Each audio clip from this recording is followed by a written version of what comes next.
പ്രായപൂർത്തി ആകാത്ത പെൺകുട്ടിയുടെ ചിത്രങ്ങൾ മോശം കമന്റോടുകൂടി ഡേറ്റിംഗ് ആപ്പിൽ പ്രചരിപ്പിച്ച മുൻ SFI പ്രവർത്തകൻ രോഹിത്തിനെ മെഡിക്കൽ പരിശോധനയ്ക്ക് ഹാജരാക്കി. പ്രതി ഉടൻ കോടതിയിൽ ഹാജരാക്കും. ശ്യാമപ്രസാദ് ഉത്തമൻ നൽകും വിവരങ്ങൾ. ശ്യാമ, ഒടുവിൽ വകുപ്പുകൾ പ്രധാനപ്പെട്ടത് ചുമത്തി പോലീസ് കേസെടുക്കുന്നു. പ്രായപൂർത്തിയാകാത്ത ഒരു പെൺകുട്ടി കൂടി ഇരയാക്കപ്പെടുന്ന ഒരു സാഹചര്യം കൂടി ഉള്ളതുകൊണ്ട് ഇനിയുള്ള നടപടിക്രമങ്ങൾ എങ്ങനെയാണ് ശ്യാം? പ്രതീക്ഷ അല്പം മുമ്പാണ് കാലടി ശങ്കര കോളേജിലെ മുൻ SFI പ്രവർത്തകനായിരുന്ന രോഹിത്തിനെ പോലീസ് ഇപ്പോൾ ഈ മറ്റൂർ ഹോസ്പിറ്റലിലേക്ക് എത്തിച്ചിരിക്കുന്നത്. മറ്റൂരിലെ ആശുപത്രിയിലാണ് ഇപ്പോൾ മെഡിക്കൽ പരിശോധന നടക്കുന്നത്. അതോടൊപ്പം തന്നെ ഈ മറ്റൂർ ഹോസ്പിറ്റലിൽ പുറത്തായിട്ട് പ്രതിഷേധവുമായി KSU പ്രവർത്തകർ ഇവിടെ കൂടിയിട്ടുണ്ട്. ഈ രോഹിത്തിനെ പുറത്തേക്ക് ഇറങ്ങുമ്പോൾ പ്രതിഷേധിക്കാൻ ഉള്ള രീതിയിലാണ് ഇവിടെ അവർ തടിച്ചുകൂടിയിരിക്കുന്നത്.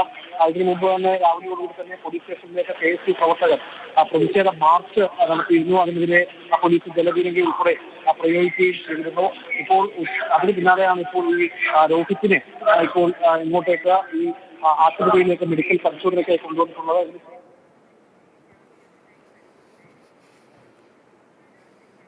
ശ്യാമാണ് വിവരങ്ങൾ നൽകിക്കൊണ്ടിരിക്കുന്നത്. പ്രായപൂർത്തിയാകാത്ത പെൺകുട്ടിയുടെ ചിത്രങ്ങൾ മോശം കമന്റോടുകൂടി ഡേറ്റിംഗ് ആപ്പിൽ പ്രചരിപ്പിച്ച മുൻ SFI പ്രവർത്തകൻ രോഹിത്തിനെ മെഡിക്കൽ പരിശോധനയ്ക്കായി ഹാജരാക്കിയിരിക്കുകയാണ്. പ്രതിയുടൻ കോടതിയിൽ ഹാജരാക്കും. അങ്ങനെ ശക്തമായ നടപടിയിലേക്ക് വൈകിയാണ് പോലീസ് എത്തുന്നത്. ആദ്യം ജാമ്യം ലഭിക്കുന്ന വകുപ്പുകൾ ചുമത്തിയാണ് ഇതിൽ കേസെടുത്തത്. പിന്നീട് പ്രായപൂർത്തിയാകാത്ത പെൺകുട്ടി കൂടി ഇതിൽ ഇരയാകപ്പെടുന്ന സാഹചര്യം ഉണ്ട് എന്ന് കണ്ടെത്തിയതോടെയാണ് പോലീസ് ഉണർന്ന് പ്രവർത്തിക്കുന്നതും പ്രതിയെ നടപടിക്ക് വിധേയനാക്കുകയും ചെയ്തിരിക്കുന്നത്. ശ്യാം, തുടരാം.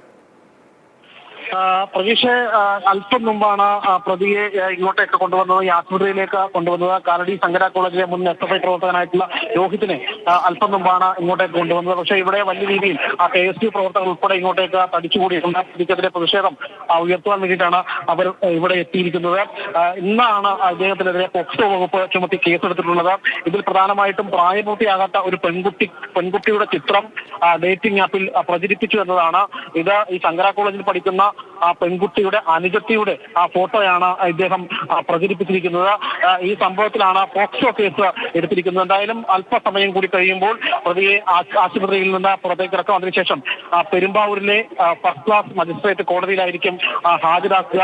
ജാമ്യമില്ല വകുപ്പ് പ്രകാരമാണ് നിലവിൽ ഈ കേസ്. അതുകൊണ്ട് തന്നെ പ്രതി റിമാൻഡിൽ പോകും.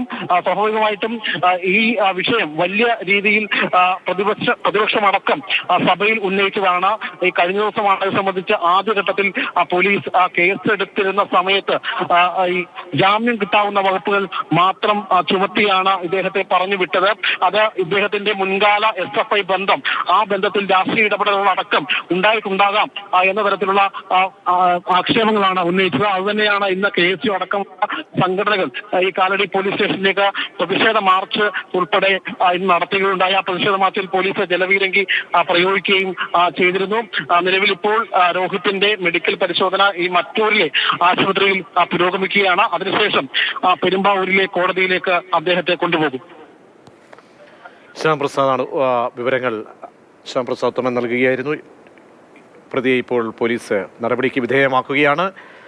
പെൺകുട്ടികളുടെ അശ്ലീല ചിത്രങ്ങൾ പ്രചരിപ്പിച്ച സംഭവവുമായി ബന്ധപ്പെട്ടാണ് ഇപ്പോൾ SFI മുൻ നേതാവിനെതിരെ കേസെടുത്തിരിക്കുന്നത്.